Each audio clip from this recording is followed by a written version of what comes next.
40 years. In fact, so much interest is focused on 20 to 30-year-old classic comics that collectors frequently pay hundreds of dollars for certain issues. But it has been only recently that the comic book industry as a whole has recovered from the inroads of television and TV's appeal to youngsters. But now the industry is bouncing back with the kids. Scott Osborne began his research on this subject by looking up an old friend, Spider-Man.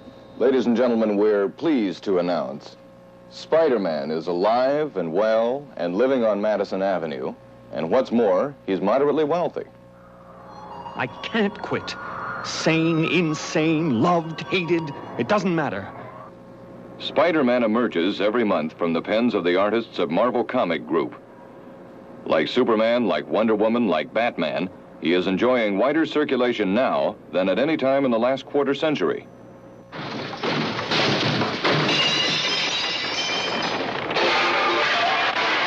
I've come for you, Kingpin.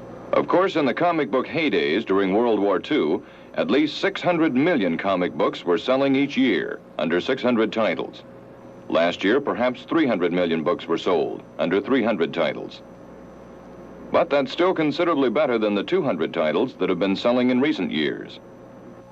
I feel like a puppet guided by invisible strings. We at the Marvel Comics Group have tried to establish more relevancy and more philosophy and more satire in the stories. There is the Doom Castle dead ahead. Tonight we shall be free. You had best take a weapon, Luke Cage. Don't want it and don't need it, baby. Robots, aliens, snazzy rifles, and this Doom dude. Pretty flipped out stuff for this old street gang rumbler. But like old Doom said, the superhero biz is a whole other thing altogether. And nobody forced me into it. I would say that each day there's more and more interest in our comic magazines. The college kids have discovered them. Of course, the young people have always been into comics. And all the ages in between seem to be latching on. Derek himself falls prey to the very fate he had planned for Chris. Oh, Miss Edna, I didn't know what else to do. Derek was involved in drug traffic, and he tried to kill me. We sell about 60, 70 million comics a year.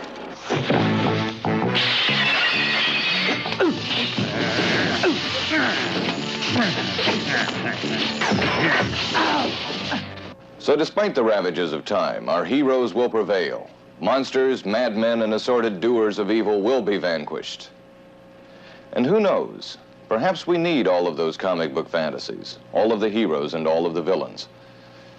In the real world, you know, it's sometimes difficult to tell who's what.